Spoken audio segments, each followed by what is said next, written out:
The sun burned down on a dusty road where men in bright vests pretended to lay asphalt. But hidden beneath the noise of machinery was a secret worth millions, and when Traore arrived, he realized this was no road work. This was a gold mine, in disguise, and the workers were not who they claimed to be.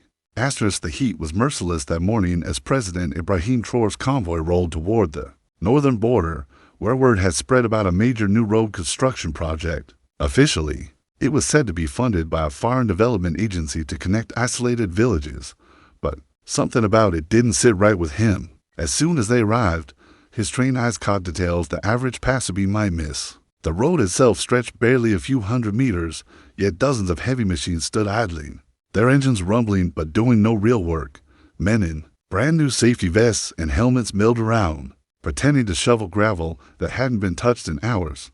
Off to the side, huge metal containers were stacked behind tall fences, watched by security contractors whose hands rested comfortably on their weapons. Traoré's gaze followed the movement of the trucks, and he noticed a suspicious rhythm. Vehicles arrived full, unloaded sealed crates into a small shed, and within minutes, others drove off toward the border carrying those same crates. There was no sign of asphalt, concrete mixers, or the real chaos of a construction site. The whole operation felt too clean, too staged. His instincts sharpened with each passing moment. These men weren't road workers, and this wasn't a road project. Something valuable was moving through here under the cover of dust and machinery, and the people running it clearly thought they were untouchable. Traoré's jaw tightened as he silently ordered his men to observe without drawing attention. If his suspicion was correct, this was a smuggling hub disguised as development work, a bold, dangerous game being played in the open. He didn't know yet what those crates contained, but he was certain of one thing: he was going to find out, and the people behind it were going to regret ever crossing his path. As the sun climbed higher, Traoré remained on site, moving casually among the workers, asking seemingly harmless questions while his men quietly recorded everything. The responses he got were rehearsed. Every man repeated the same story about delays, foreign engineers, and waiting for new asphalt shipments. But beneath the surface of their polite smiles, there was unease. One man's hands trembled when Traoré asked where the gravel came from. Another avoided eye contact entirely. The smell of diesel mixed with something faintly metallic drifted from the storage sheds, and when a gust of wind briefly swung a door open, he caught sight of a glittering, dark stone inside one of the crates. His heart quickened. He knew that shimmer, high-grade precious minerals, possibly gold or tantalum, the kind sought after in black markets and global tech industries. This wasn't just smuggling. This was industrial-scale theft of the nation's resources. The realization hit hard. These minerals could be worth millions, funding everything from criminal networks to foreign interference. He signaled discreetly to his closest officer, who slipped away to alert the intelligence unit waiting a few kilometers away. But just as he began planning how to secure the site, a convoy of unfamiliar SUVs appeared on the horizon, speeding toward them in a cloud of dust. The construction workers suddenly became alert, their radios crackling with rapid chatter. The supposed foreman's face drained of color as he barked orders in a language Traoré didn't recognize. It was clear now. The operation had spotters, and word of the president's unexpected visit had reached the top. Traoré had only minutes before this entire fake construction site could vanish into the desert, along with his secrets. Tightening his grip on his radio, he prepared to act. What was about to happen would decide whether the truth saw daylight or was buried forever. The dust cloud from the approaching SUVs grew thicker, the low roar of engines drowning out the wind. Traoré's men spread out in a loose defensive line, their hands close to their weapons but still hidden under the guise of casual posture. The workers now moved with urgency, shoving crates back into the sheds, slamming doors, and locking heavy chains. Two of them rolled out large tarps to cover what appeared to be drilling machinery, equipment far too advanced for simple road construction. The first SUV skidded to a stop just meters away, and out stepped a tall man in dark sunglasses, his suit too crisp for the desert. He spoke in a cold, commanding tone, accusing Traoré of trespassing on private development land and demanding he leave immediately. But Traoré didn't flinch. Instead, he stepped forward, pulling out a folded document, an official permit proving the land belonged to the state. The man's smirk faltered, replaced by a glint of hostility. In a flash, the armed guards from the SUVs moved toward the sheds, clearly intending to secure the cargo before anything could be inspected. Traore gave a subtle nod, and within seconds, hidden plainclothes intelligence officers emerged from behind the rocky ridges surrounding the site. The situation shifted instantly.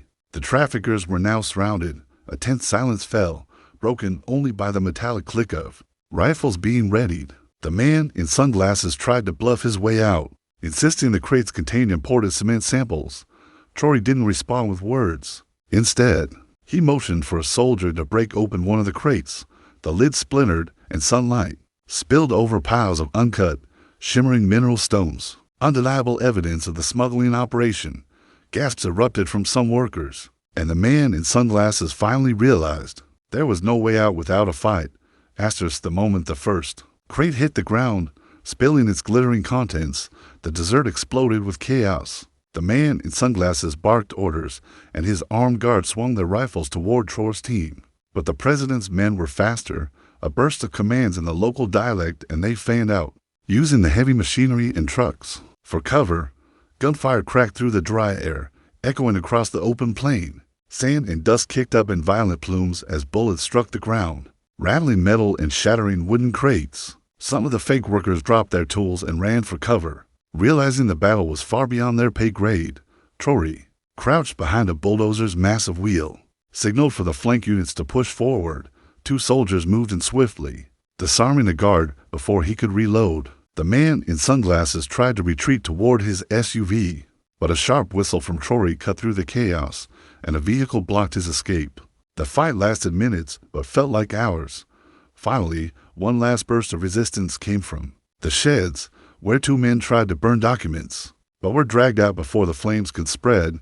When the dust settled, the traffickers lay restrained, their weapons scattered on the ground. Soldiers began opening the remaining crates, revealing not only rare minerals, but also forged documents, satellite maps, and cash bundles. Traore's face was calm, but his eyes burned with quiet fury. This wasn't just smuggling. It was organized, well-funded, and deeply rooted. Standing over the man in sunglasses, he spoke evenly. "You built this road for your greed. Now, you will walk it in chains." With that, the order was given to transport the prisoners to the capital for interrogation. But deep inside, Traore knew this was only the surface of something far bigger. By the time the convoy reached Ouagadougou, the sun had already dipped low, casting long shadows over the city. Crowds gathered along the streets, murmuring in shock as they caught sight of the seized crates stacked high on military trucks. At the presidential compound, Traore ordered the minerals to be taken directly to a secure facility under round-the-clock guard. Inside the war room, intelligence officers pored over the confiscated maps and forged papers, tracing connections that pointed to a network stretching far beyond Burkina Faso's borders. Names of foreign companies, corrupt local officials, and even a few high-ranking security figures appeared again and again in the files. The revelation was both infuriating and dangerous.